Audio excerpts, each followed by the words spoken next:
All right, and we are live. Wonderful. All right, so it is 3 p.m. on February 26th of 2021, and I'm so excited to call this meeting to order. Right off the bat, I'll ask for a motion to reorder our introductions after the approval of the agenda and minutes for the purpose that our guest speaker isn't here yet, and so it doesn't really make sense for us to introduce ourselves.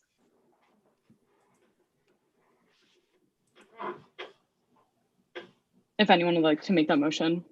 I'll make the motion to reorder business. Wonderful, thank you. And it's been seconded. And all those in favor? Yay. Aye. Yeah. Aye. And all opposed? And Wonderful. Emily, who is the guest speaker? It's Connor for the mask ambassadorship. Okay, he is here. Oh, okay. Oh, I must be missing something, or can't see everyone on my screen. I don't see him either. Is it Connor Morton? Connor Manley. Oh, okay. I don't see that Connor either. Something strange is going on here. Sidra, are you with us? Hi, so sorry. For some reason, my computer it keeps kicking me out, so I'm on my phone now. Okay. Oh, there now I see Connor. Okay. I don't know what happened there. Sorry about that, Connor. All right. So then I guess we can go ahead with the approval of the agenda. So I'll entertain a motion to approve that if someone would like to make it. I move we approve the agenda. And Second. it's been wonderful. And then there's been a motion to approve the agenda and it's been seconded. All those in favor? Aye. Yeah. Aye. And all opposed? All right, the agenda has been approved. And then can I also have a motion to approve the meeting minutes from our February 12th meeting? I move we approve the minutes of the previous meeting. Second. All right, there's been a motion to approve the minutes from our last meeting and it's been seconded. All in favor? Aye. Aye. Aye. Aye. And all opposed? Wonderful, the minutes have been approved. So now we can go ahead with introductions since we know that Connor is definitely here now. I'm just gonna read everyone off from how my screen is. So Andrew's first on my screen. Hi, everybody. I'm Andrew Wilson with the City of Oxford Community Development Department. And then Prue. Prue Dana, City of Oxford community member.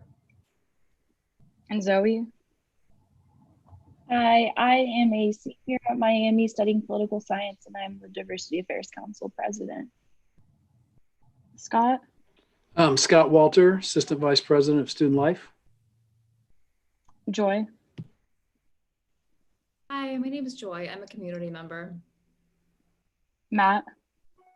I'm Matt. I'm a community member also. Megan.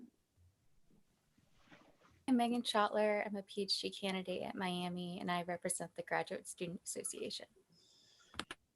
And then Jonathan. Hi, I'm Jonathan. I'm a finance and accounting major, and I'm a junior. And then Connor. I'm a junior business econ major with an analytics minor. Great to be here. And Kyle. Hi, everybody. I'm a junior finance major with an accountancy minor. I'm also the president of the Interfraternity Council and representing the Tri-Council today. Sidra.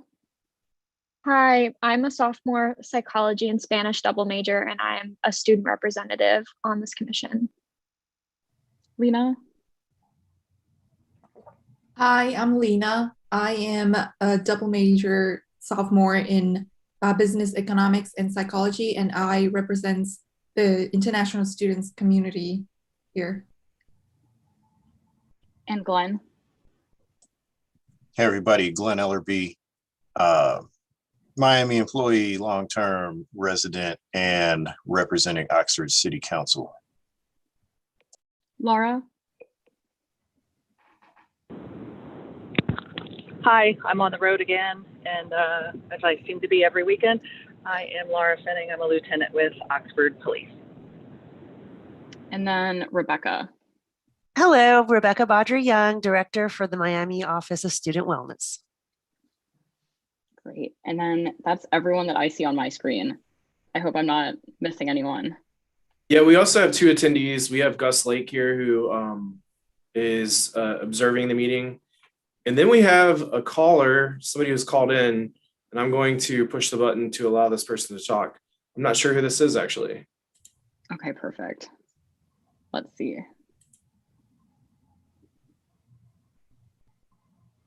Hello.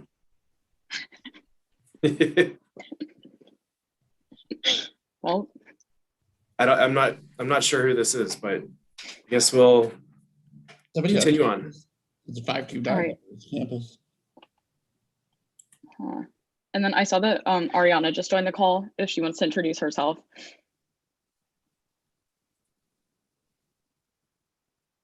Sorry, hello. My name is Ariana Mumford, and I am the NPHC, or National Panhellenic President, which is home to the historically African American fraternities and sororities here on Miami's campus.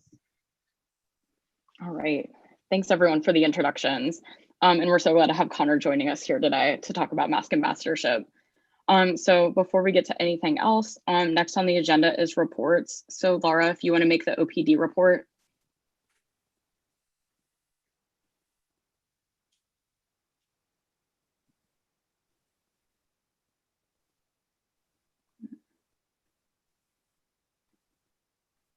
Laura, are you still with us?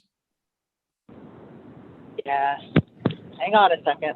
I got like turned away for a minute there. So I took a few notes from some reports that we had run, and I just wanted to note that we still have unemployment fraud that is going on. It seems, I haven't read the reports in detail, but it seems a little bit more involved than it started off with, which was where there was attempts being made, but I'm thinking now that there are some losses in money. We've had several drug arrests, one involving a handgun. We've had, this last week, we've had 4 DUIs, driving while intoxicated, and a couple crashes resulting from that. Several alcohol arrests and juvenile arrests, a stolen car. So, been eventful, but not overwhelming. But no particular crime trends to speak of. Great, thank you, Laura. Thank you. And then, yeah, I don't think there's anyone here from MUPD. Actually, we do have Walt Schneider here, but he says that he cannot talk to us. So, Okay. assuming that maybe he's not able to join. You can listen. Okay. Let me see. There's a code. I had a quick question for Laura. I was wondering, is there been any like specific changes or problems that have come up now that the curfew has been lifted?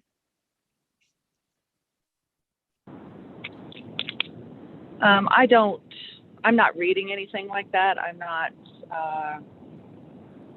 experiencing anything like that. I feel like officers have said that it's still kind of closing, everything's kind of shutting down just socially earlier than it used to be.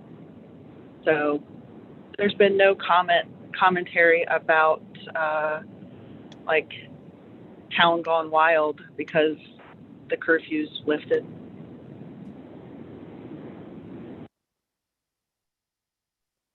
Right. And then Andrew, do you know if Walt can speak? Yeah, Walt, if you push *6, you can unmute yourself. Hey, I think I can talk now. Yeah, we can hear you. We can hear you. All right, how are you doing? Good, how are you? Doing very well. You want All an right, update from our place? Yeah, that'd be great if you could give the update, Walt.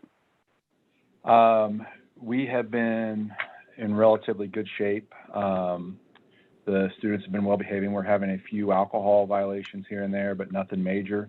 No large crime trends, a little bit of property damage on campus.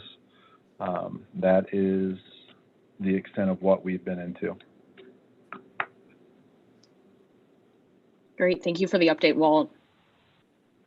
And so then moving on from reports, I'll go to my updates. So if you guys subscribe to the community newsletter, you should have gotten it in your inbox this morning. I was really excited about this one. I had a lot of help on it from my committee and ASG. So I hope that everyone enjoyed reading that and seeing the resources that were on it that we've been discussing. And then another update from me is that our farmers market outreach is coming back up since the weather's getting nicer. So this will start mid-March. And I've asked the senators to sign up for some shifts for tabling. So if you're at the farmers market uptown, then it's a really great point for outreach for us, where we interact with a lot of off-campus students and community members to get their concerns. So I'm really excited for that coming up. We also hand out masks and thermometers at this event as well. And then I also wanted to remind everyone to make sure that you're checking the Health and Wellness Day programming website. We have another Health and Wellness Day coming up on Tuesday, March 9th, so next week. So I encourage everyone to check the Health and Wellness Day programming and to tune into that, since there's a lot of great programs and activities that are happening that are, of course, optional. But if you're looking for something to do on any of those days, then feel free to check out a number of the programming options. And then my last update is the COVID-19 ad hoc committee update. We're still looking into facilities on campus and how to communicate things to students. So some things that we've been looking into this week are making infographics and other signage that we can post on our social media so that students can understand the expectations that the university has for them. And does anyone have any questions about any? Yep, Megan. Yeah, thank you so much for your work on the newsletter, Emily. I read that this morning and enjoyed it. One kind of thought as I was looking at it was I was thinking about a kind of connection between this committee and that newsletter. Just maybe if either occasionally or frequently there could be like a volunteer spotlight. So maybe folks could take turns, maybe just writing a quick opportunity that's coming up or an experience they've had volunteering in the Oxford community. Because I think we'd have a great audience of the readership of that newsletter for that. Yeah, that's awesome. Thank you, Megan. I took note of that. So that's definitely something we can add into the next newsletter. That'd be an awesome thing to spotlight. And I'd be happy to help out with any of that if you want it. Oh, wonderful. Thank you so much. That'd be greatly appreciated. Does anyone else have any questions or thoughts? All right, I'm not seeing any hands. So I'm going to go ahead and go on with our new business today. So at our last meeting, not last week, but at our last meeting, Kyle and I briefly talked about the Mask Ambassadorship Program. And so today I brought Connor in, who's been the leader on that project in Senate. Connor's a senator on my committee that does a lot of really great work. So I brought him in to talk about the specifics of the program, and so that you guys can ask him any questions and that he can give more detail about the program and all that it entails. So I'll turn it over to Connor now. Yeah, thanks a lot, Emily, and thanks everyone for letting me jump in your meeting today. I appreciate the time. So I'm going to talk about the Mask Ambassadors program that we're working on with the city. So at its core, the goal of the program is to get people to wear masks uptown, but do it like a positive reinforcement way, not through like enforcement or fines or other those we may have. So the idea started in response to what we saw last semester, which is those large congregate unmasked groups uptown outside. Fiesta Chara was a prime example of that. Like even though they're outside, they're still going to it's still a big risk, going to transmit COVID. And even though cases and hospitalizations have fallen a lot recently, which is a great thing, obviously, there's the threat with weather warming up, people be out more, and with new variants emerging that are more contagious, we have to not time to let our guard down. So we have to continue to be diligent to make sure we can get through the semester safely and then move into normalcy through the summer and fall. So the idea of the program is to have student volunteers out on High Street Fridays and Saturday nights from 6 to 10 p.m. passing out masks to people not wearing them or without them, to make it basically no excuse thing. Like, we're going to give you, it's those nice Miami masks we handed out at the farmer's market in the fall. So a 3-layer cloth, a high quality mask, make sure people have no reason not to be wearing it when they're out. So I've been working with Seth Kopenbacher at the city. He's been a great partner, and we've been making some good progress. We've been working with Greek life leaders. I know Kyle's on the call, and Ariana. Those two and Lydia at Panhellenic have been super enthusiastic about helping us out, providing volunteers, which we will definitely need. We're also working with student activities at Miami to encourage student orgs to sign up for shifts. And I don't know if you guys are familiar with the water bottle pass outs they did pre-COVID. The incentive for that was if this organization took a night, they'd get a $50 deposit in their free spend account to do whatever they wanted with. So we're going to replicate that for this program. Hopefully that juices up demand to get volunteers in. So logistically, the plan is to start recruiting volunteers in this next week. We'll start putting that information out. And then the program will start Friday, March 12th is the first day. It'll then run every Friday and Saturday night until the end of the semester. And we're also paying attention to the wellness days that are kind of scattered throughout, particularly April 12th, which is a Monday, and May 7th, which is a Friday. So those create 4-day weekends. So that adds a going out night, if you may, that we need to be cognizant of, and we'll try to have volunteers out accordingly, so we're not missing any days. And so we'll be handing out those cloth Miami masks, as well as hand sanitizers that provided by Student Wellness. And Student Wellness has also been kind enough to pay for volunteer t-shirts. So we've got those on order from Lebowski Tees. They're going to like a white t-shirt, Mask Ambassadors, Miami logo, our Associated Student Government logo. So each org will get 2 of those when they take a shift. They can divide that up however they want with sub shifts and pass those t-shirts around. But that way they're well identified. We know who they are. And I think Seth has been working with OPD to kind of have that be a hub. If they need to get out of the cold for a second, drop some stuff off, whatever it might be. I think that's the main, that's what I wanted to say. So if you have any questions, anything else, comments, happy to hear it, happy to answer. So.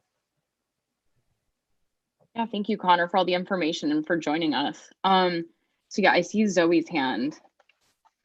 So 2 things.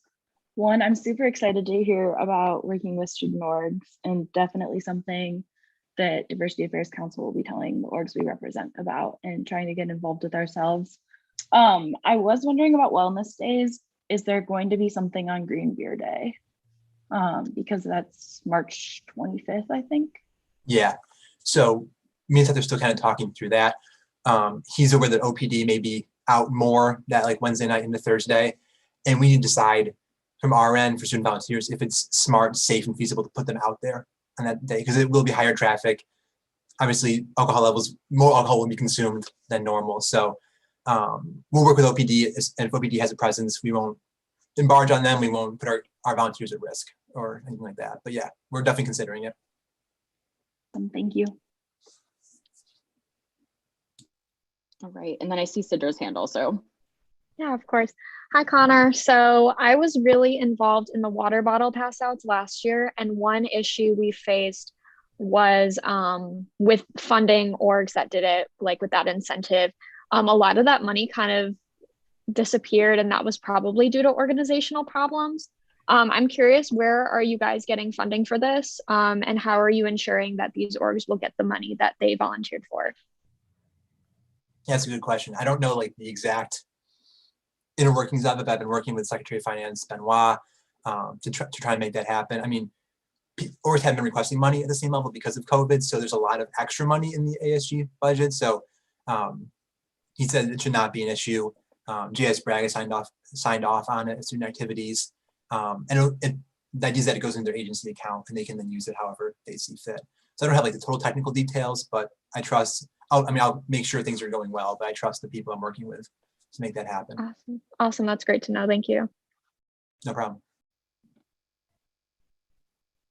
Kind of a specific question, so this might be something for me to ask Ben, but if it's going into the agency account, will it be rolling over like things traditionally do in those accounts? Like, so potentially they could use that money once COVID is less of an issue and they're holding in-person events where they'd want to use the funding.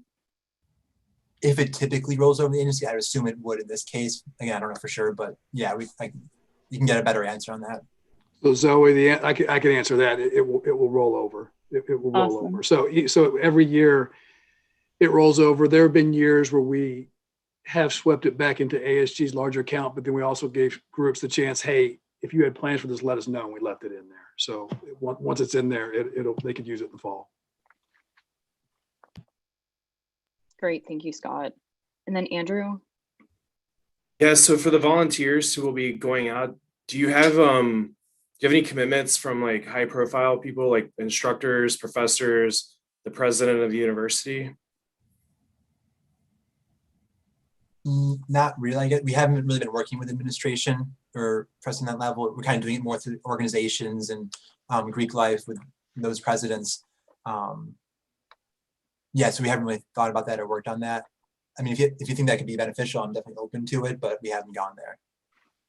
I just think that a lot of people know, like if they saw their professors out or the president, uptown in an environment they're not used to seeing them, that could be really powerful. So I think it would be worth a shot to even to try it and see if it's effective. Yeah, okay, that's a good point. We were thinking more like the not peer pressure, but that idea like you see your friends passing out or you hear about friends that have been passing out masks, kind of may adjust your behavior. But that's definitely something. I have a meeting with South on Tuesday, so I'll bring that up and we'll see if that's a route we want to go. Great. Thank you. And Megan, I saw your hand next. Thank you so much for your work on this project, Connor.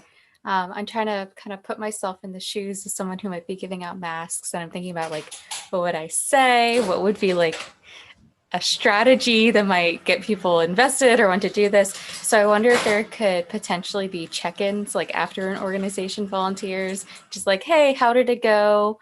What seemed to be working when you were out there? Do you have any tips for the next group?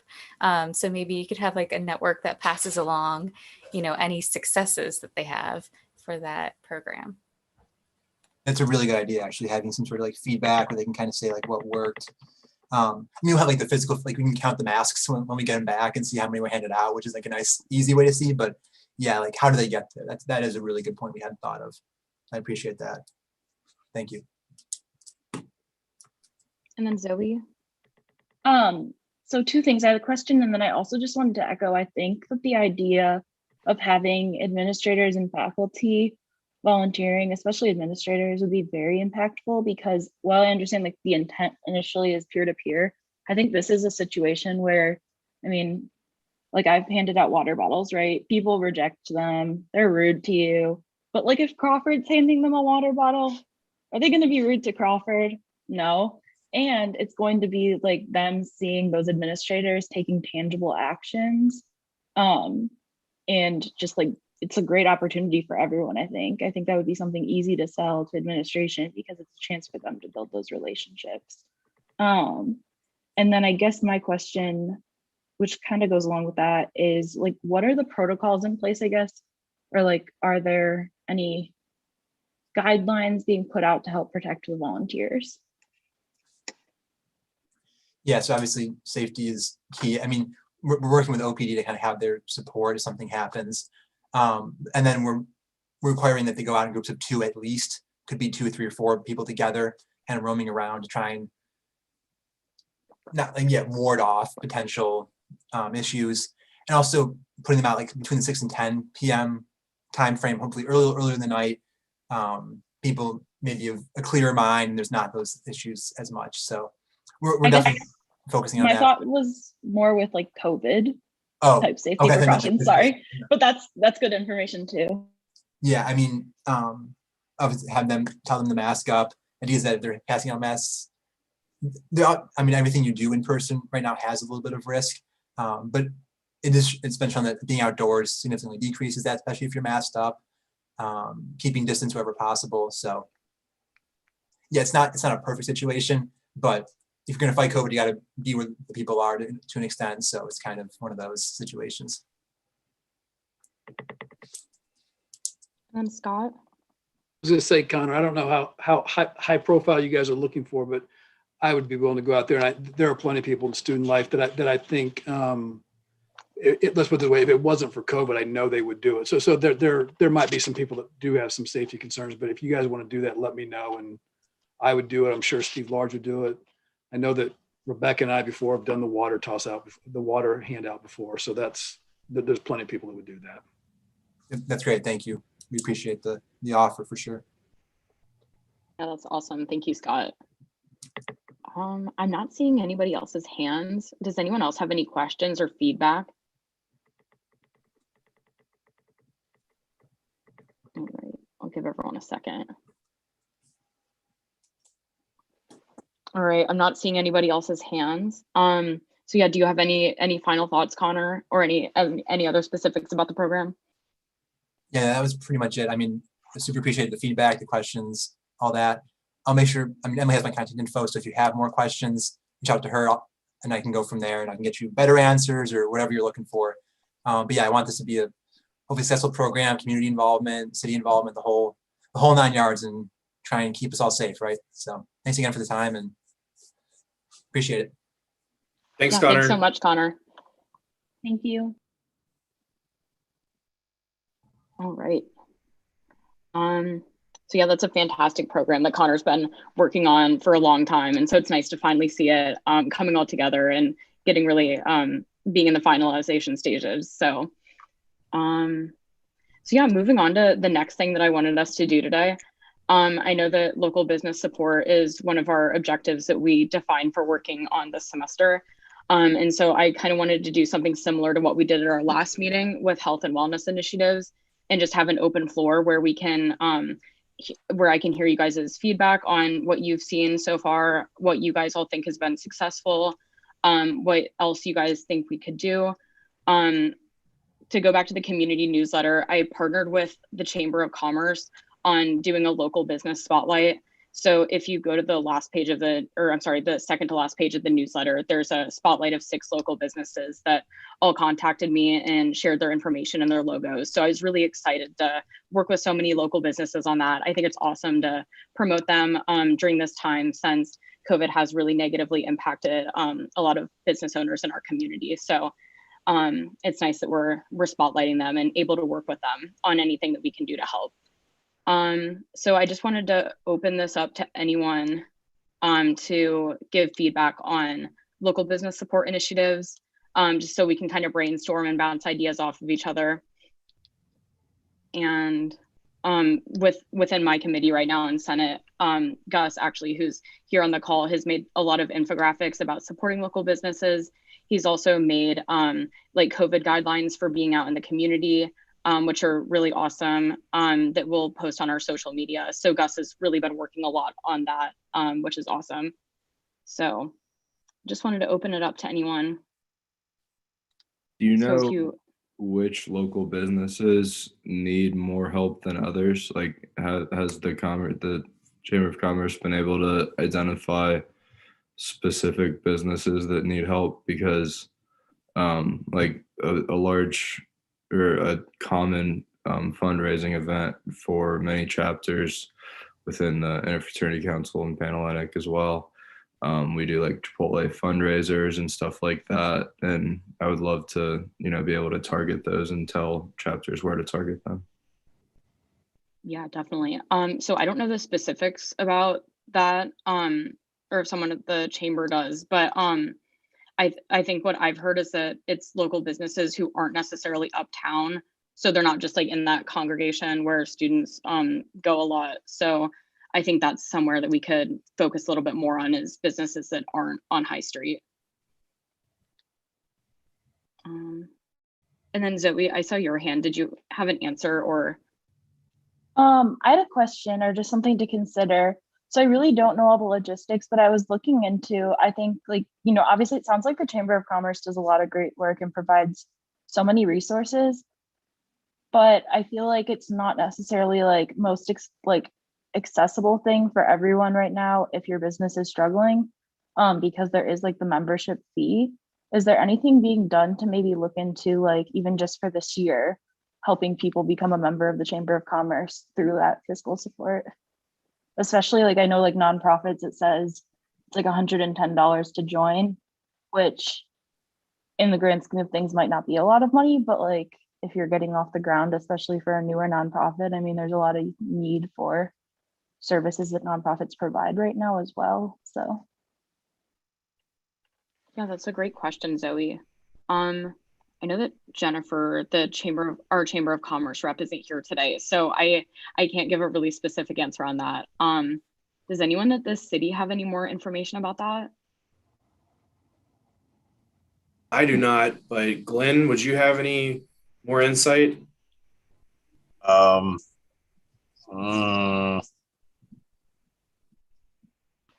you repeat the question so I don't say too much that may be what do they call that? Misconstrued. yeah, I guess it's just how do we make, so if like the Chamber of Commerce, like it seems like they're doing a lot to support local businesses right now and just providing a lot of opportunities and resources that people may not have on their own. But to get involved, there is that membership fee.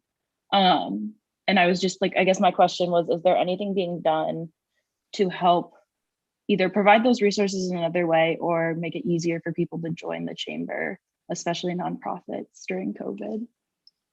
So regarding the city advertising to have members join the chamber, we have a relationship with the chamber, and I believe that they get space during the communications that are being sent out now. But I don't believe the city is involved in actively promoting any entity that's not fully city related. Now, that being said, the number 2 priority for the city this year is economic development, and specifically the encouragement to have any commercial property be performing some sort of service here in Oxford. Now, to Mr. Naderhoff's point, I would say that all of the businesses that are not on High Street are the ones that you would target if you're going to do any philanthropy. And that even includes bars that aren't on High Street or restaurants that aren't on High Street. So like that High Main intersection, the stuff that's along that, they're doing okay. The stuff but the stuff that is still in the Uptown District, but just not on those 2 main streets, is where I would target if you're going to do some philanthropy. I'm trying to be really vague here because I don't want to promote any specific businesses in a public forum, but that's where I would look, is the off-street things like was said previously. Great, thank you, Glenn. Does anyone else have any thoughts or ideas for local business support initiatives? Yeah, Megan, go ahead. Yeah, maybe just one observation as a graduate student about something I think is going well as far as promoting local businesses is a lot of graduate students are using Instagram, and there are a couple accounts that are doing a really good job highlighting like local restaurants and companies, especially ones not on High Street. So I just like screenshotted a couple. You definitely cannot see this. Hold on. Does it help at all if I turn this down? Okay, so we have like Enjoy Oxford is doing a great job at that. There's an account called Spoon Miami U that highlights, oh, thank you, highlights local restaurants. And so that's personally like where I find out about new places that I haven't been before in Oxford, or find out about new specialties that they have. And so, yeah, I think Instagram, particularly for grad students, is a great platform for promoting going to them. Yeah, thank you, Megan. That's a great thought. And yeah, social media is where so many people get their information on deals and promotions that are happening. So kind of going off of that, do you think that if ASG on our Instagram page, if we did like a weekly spotlight of a local business, that would be an effective thing that people would see? All right, perfect. Yeah, I can definitely talk to our secretary for communications on that, and that'd be something that I'd be interested in working on. So yeah, thank you. It might be Yeah, cool to Zoe. make it like a partnership as well. So like maybe that week ISG like leaves information about things that they're doing or ways to get involved at the restaurant, and they kind of, you know, allow you to put that there in like free promotion on your end as well. Just a great opportunity to reach students that are already going there. Yeah, that's a great point. Thank you, Zoe.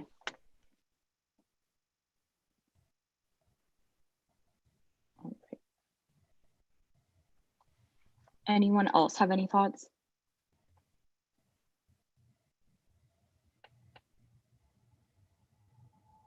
On anything that's going well, anything that could be improved on? Any initiatives that you think that my committee and people like Connor and Gus could continue working on? Yeah, Glenn, go ahead. I do have a suggestion to all of the fine people of this community. As a part of the initiative regarding building a vibrant uptown community, as well as a vibrant economic community for the city of Oxford, there is an initiative that we discussed in the Community Improvement Commission meeting, or in Community Improvement Corporation. But what we want to do, and what I mean by we is the Community Improvement Corporation, it also is a big personal desire. And that is coming up with a solution that incentivizes empty spaces anywhere in Oxford that's commercially could be used as a commercial use, and having something go in there, like just trying to convince those landowners to allow people to use those spaces for commercial endeavors, whether it's like a pop-up shop or maybe even temporary leases. You know, there was a wild thought about like a business Airbnb where you like rent commercial space for a couple of days so you can run a quick business out of it, things like that. If anybody can come up with ideas related to that, and if you do, please let me know, because we're trying to aggregate ideas to see if they can be legally feasible to apply here in Oxford to incentivize businesses being open for business in those empty spaces that we have. Yeah, that's fantastic. So one idea would be even like student groups.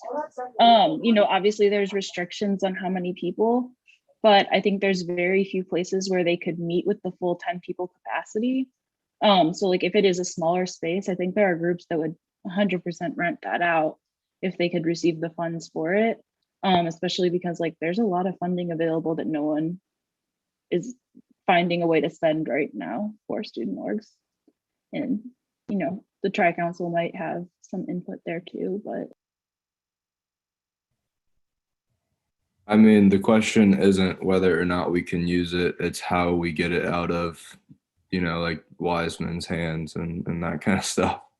Because I mean, there's spots on High Street that are literally prime time that everyone would love to see filled up, like the old bookstore and the bar 49 or whatever that one across from Brick is. It's 45 East, but Yeah, fun fact, those are not owned by the Weissmans, they're owned by somebody else, but that's a long story.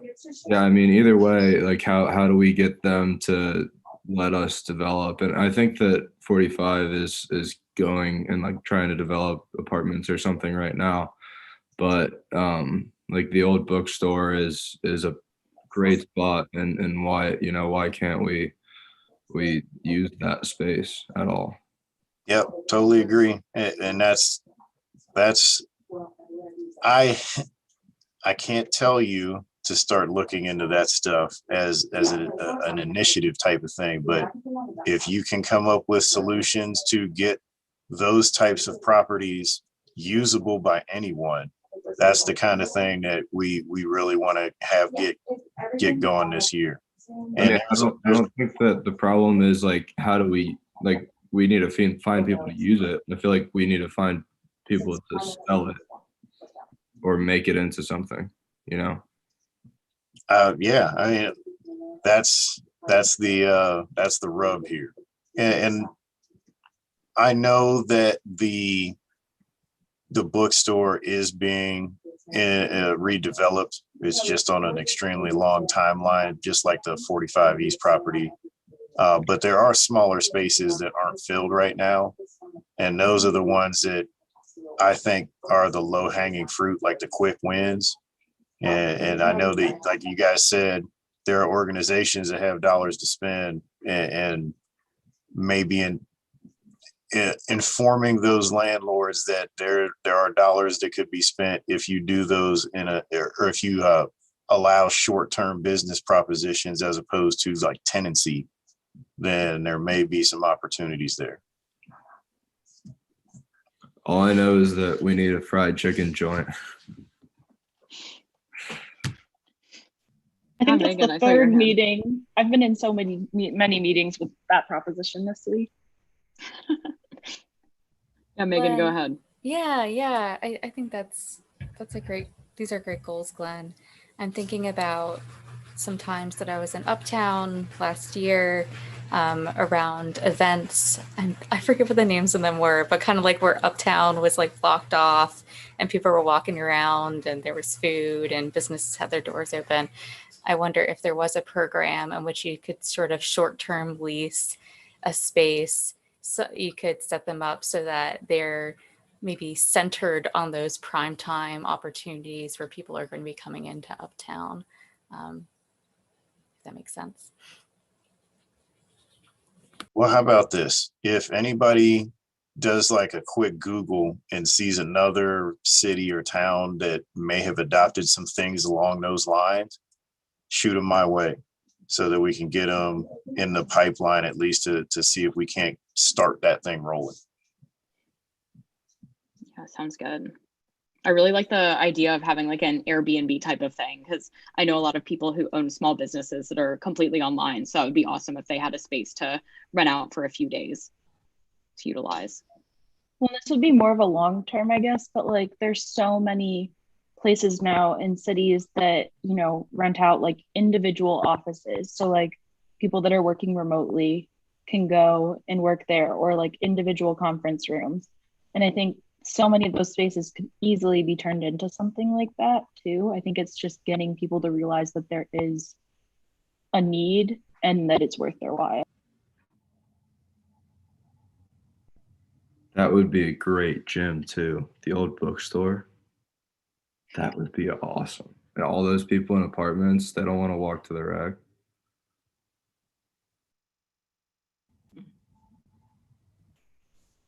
Okay. Does anyone else have any thoughts on local business support initiatives?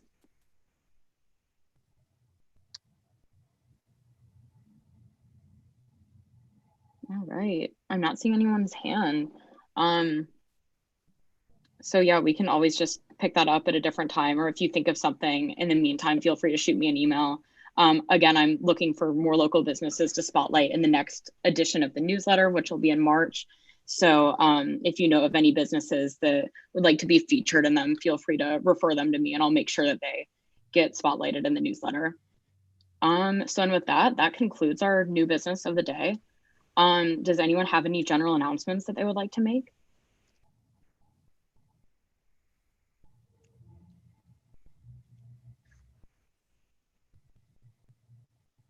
BSAA is one of the orgs we represent for Diversity Affairs Council, and they're holding a really cool event tonight. It's like a versus battle with University of Cincinnati. It's virtual. So if you go to their social media or the CSDI page on Instagram, the link is there. And Zoe, can you repeat what that group is? Sorry, it's the Black Student Action Association at Miami. Okay. Great, thank you, Zoe. I can put the link to the registration for the event in the chat. Yeah, and unfortunately, that'd be awesome. Unfortunately, we don't have the chat turned on. Oh, for sorry. public meetings. But if you'd like to email it out to us, that'd be great. Okay. Yeah, if you just want to email that to me, Ariana, I can email it Okay. to everyone after I'll the send it meeting. to you. Thank you. Emily, could you also send Connor's information? Yeah, of Or course. like a contact for the mask ambassadorship, or do you want us to Yeah. just go through you? What's easier? Yeah, I can just get you in touch with him. Yeah, Okay. it'd be great. Yeah, I'll send along his contact information as well. A general announcement from me, also in the community newsletter for March, I want to spotlight more virtual events that'll be happening, or more events that maybe will be taking place on campus or outside. So if anyone knows of anything that's going on and want to send it my way, that would be really appreciated as well. Then I'm not seeing anyone else's hands for general announcements or any last thoughts. So